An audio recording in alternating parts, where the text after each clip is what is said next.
Hey, hello everyone. So in this tutorial, what we're going to do is to export our sprite sheet, import it into Godot, and I'll show you how to set everything up in the Godot engine. So let's go.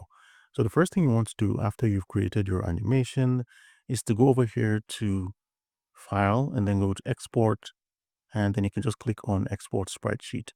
Here you can select your layers, you can select your frames, and if you open this Open Sprite Sheet, click that checkbox, you can export this as a sprite sheet and it's exported already. Now, if I go to the folder where I have the sprite sheets, you can actually see it here. It's the player underscore v3 sheet. Next, I'll open up the Godot engine, and this is the animation we have. I'll just maximize this a bit and click on the animated sprite 2D. And if we play this, we'll see the animation. So I'll show you how to set this up real quick. So first, I'll disable this one. And if you want to bring in your animation, and by the way, if you're on Windows, if you use the Windows and the right arrow key, you can split your windows.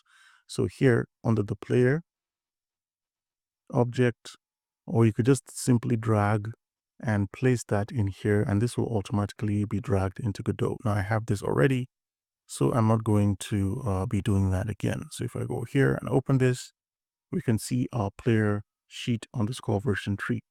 So first thing we want to do is to bring in an animated sprite to D. So go over here to the plus button and search for, once you type animated, you can see an animated sprite 2D. Let's just click on that.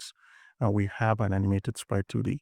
So what we need to do is to click our sprite frames. So here where it says empty, click on these sprite frames and click on that so that we'll have access to these sprite frames and we can bring in our sprites.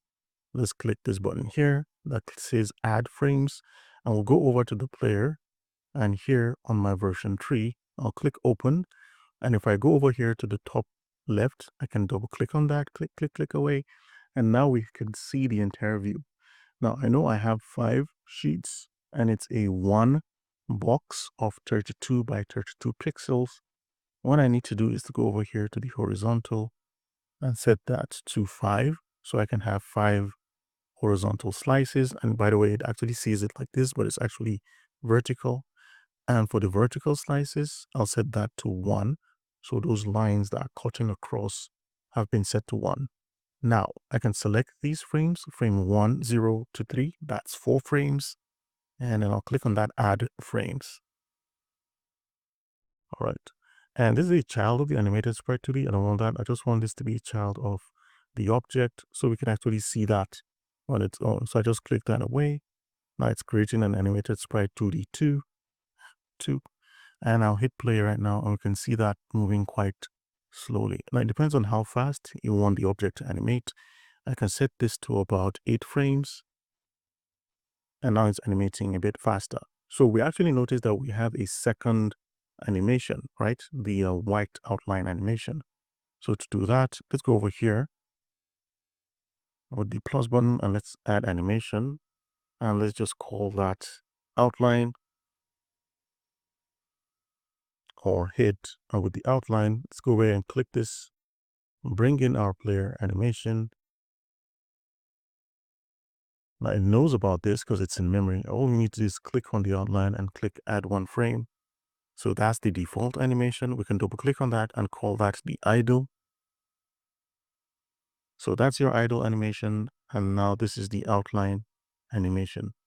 And that's how you can create your sprite frames in Aseprite, bring in the sprite frames to Godot, and then you can use that to create your animations. Thank you very much for watching, and see you guys in the next lesson.